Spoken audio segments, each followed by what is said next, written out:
So Seth Rich. So what happened was Seth Rich, which they blamed on Russia, Seth Rich was so upset that the Democratic Party cheated Bernie Sanders and undermined democracy in the 2016 primary that he gave the DNC files, he downloaded it to a thumb drive and gave it to Julian Assange and WikiLeaks. You know how I know now they say, but the whole Russiagate was built on saying that Russia did that Russia hacked the DNC server and gave those files to WikiLeaks. That's not what happened. The person who did that was most likely Seth Rich. I'm 99% sure it was Seth Rich, which is why they killed him. And they had to make an example out of him, which John Podesta, the head of Clinton's campaign, said we need to make an example out of him. And they said that it was a botched robbery. It was so botched, they didn't take his wallet. They didn't take his watch. They didn't take his cell phone. You would think that they would do that to make it look like a real robbery. Why would you do? How would you make an example if you don't leave it? You have to, so that, exactly. Yeah. If you actually did make it look like a botched robbery, then you're not making an example out of him. Right. So now they want to get the laptop. By the way, I got smeared in the Washington Post by Dave Weigel, who's a pro-war puppet of the military-industrial complex, handpicked by Jeff Bezos to cover progressive politics. Of course he did. Pro-war marches. A guy who led pro-war rallies when he was in college. Dave Weigel at the Washington Post, who's a garbage human being and a garbage reporter. And he's a real looker. Give him that. I'll give him that. The ladies love him. And he was given an order to put me in a smear piece in the Washington Post because I had obvious questions about the Seth Rich murder. And I remember that the Young Turks did not have my back on that. And I was on a panel with Ben Mankiewicz from Turner Classic Movies and Cenk Uygur. And I said to them, can you remember the last time reporters were not allowed to ask questions about an unsolved murder investigation? And they didn't say anything because, of course, that never existed before. Of course, reporters can ask questions about unsolved murder investigations. But except when it came to Seth Rich. Why? Because they had something to hide. Why? Because the entire Russiagate and demonizing Trump was built on pretending Russia hacked the DNC server and not Seth Rich. That's why. And that's why nobody at the Young Turks had the balls to tell the truth, which is why the Young Turks lied to you about Syria. They lied to you about Libya. They lied to you about Ukraine. They'll lie to you about any war except Gaza. Because Cenk's a Muslim. I will say he still has my vote. I don't like everything Cenk? about Cenk, but I like his bread tube horse sex policies. And so now they're trying to get they've been trying to get Seth Rich's laptop from the FBI. First, the FBI said they didn't have it. Then they said they had it, but they couldn't get the files. Then they said they had the files, but they can't release them. And so a judge said that they had to release it. After years of denying they had anything related to Seth Rich, the FBI... So they're not the assholes who lie to us. It's the people who question them. Like, that's what the Washington Post... It still says I'm a conspiracy theorist in Wikipedia because Wikipedia is edited by the FBI and the MI6 and the CIA. That's why. The FBI requests another 66 years? So when they asked for the FBI says, we're going to release the Seth Rich computer in 65 years. 66. 66? Yeah, look. So after years of denying they had anything related to Seth Rich, the FBI and the Department of Justice were caught lying over and over again. In September of 2023, a judge finally demanded the FBI and the Department of Justice provide all they had regarding Seth Rich to Attorney Clevenger. The FBI responded requesting another 66 years before releasing the information. They wanted it moved out like the JFK assassination. Because there's nothing there. Then in late November, a federal judge ruled the FBI must hand over evidence regarding former DNC employee Seth Rich's murder to Ty Clevenger. Justice Amos L. Mazant ruled that the FBI must hand over Rich's personal work laptop, so that's two laptops, his personal laptop and his work laptop, a DVD, and a thumb drive within 14 days. How's the FBI going to get out of this one? They just don't do it. Oh, okay.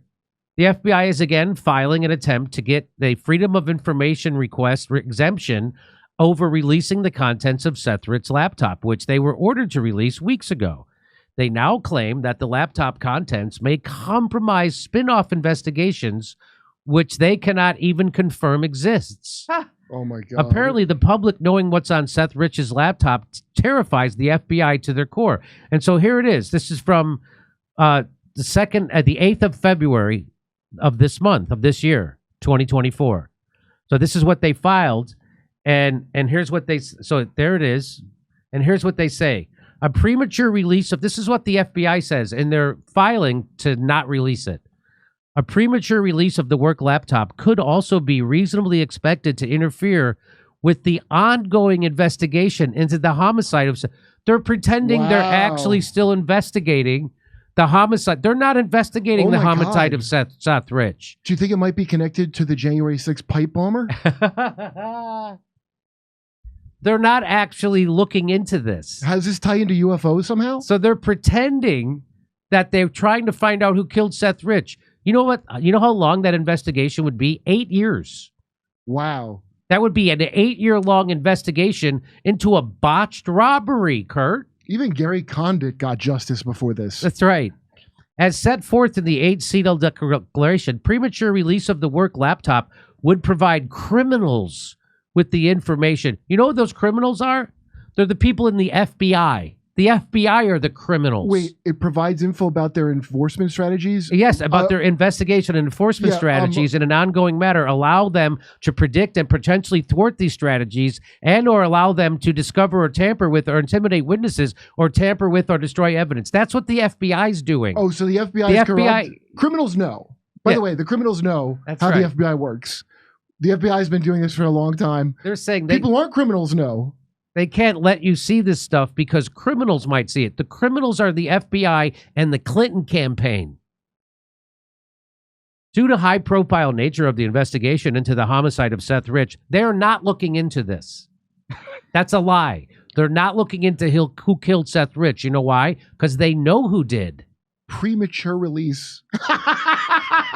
A premature release of the worktop laptop. Premature. It's been 8 years. Was it a tantric investigation? It could also allow potential witnesses or subjects to locate specific details related to the ongoing investigation and use the information to influence the investigation by altering witness testimony or tampering with double CK. Wow. The reasonable expectation that premature release of the work laptop could cause these types of interference with the USA DC's investigation into the homicide of Seth Etheridge, it is appropriate to withhold the work laptop pursuant to the Freedom of Information Act, Exemption 7A. So they're saying they can get an exemption to doing this. For 8 years, they've been saying this. And they can, and they will. And they're doing it. I'm definitely for making it. So this is John Podesta's email. He wrote this on 2015.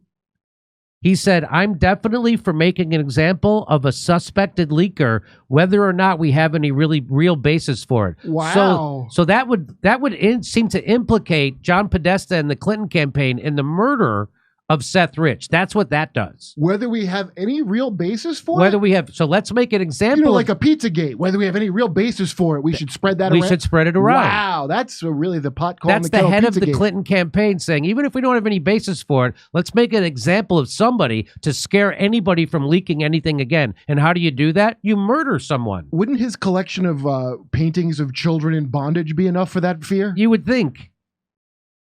His very real art collection? He goes, call me crazy, but I think if we can survive the next month, it will be possible, maybe even straightforward, to get our arms around this one once it's actually. I am definitely for making an example of a suspected leaker, whether or not we have any real basis for it. That's from John Podesta. That's Hillary Clinton's campaign manager. And then Seth Rich got murdered. You know what I love? And now they won't release his laptop. Well, that's conspiracy. Because the whole Russiagate conspiracy that was concocted by the Clinton campaign and the FBI rests on that.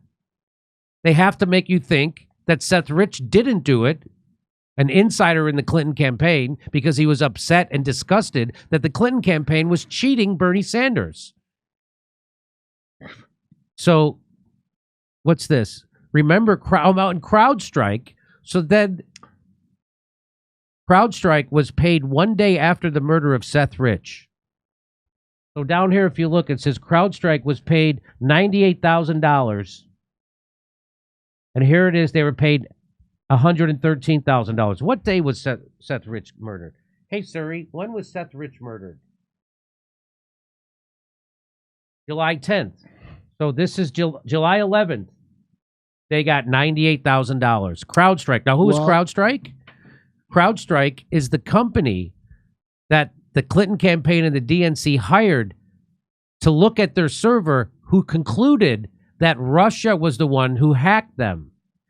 Now, it was revealed that the head of CrowdStrike said, we don't have any evidence of that. They don't have any evidence. It was revealed. By the way, the head of CrowdStrike gave that testimony in secret in 2017. And they didn't that didn't get released for years. That the head of CrowdStrike, because if the head of CrowdStrike was on record as saying we don't have any evidence for Russia hacking the DNC server, then the whole Russiagate conspiracy theory, which was all bullshit, would fall apart. So that's why they kept that testimony secret. And here it is, CrowdStrike getting almost $100,000 payment the day after they killed Seth Rich. Well, I mean, sure, it looks fishy, but I guess we'll have to wait 66 years to know for sure. That's right, yeah. Why not ask for the full 666 years? Yeah, why not? Hey, come see us live on tour in Los Angeles, Palm Springs, Stockholm, Amsterdam, Rotterdam, Berlin, Copenhagen, Oslo, Stroudsburg, Pennsylvania, Cortland, New York, Oakmont, Pennsylvania, right outside Pittsburgh, El Paso, and San Antonio, Texas. Go to jimmydore.com for a link for all those tickets.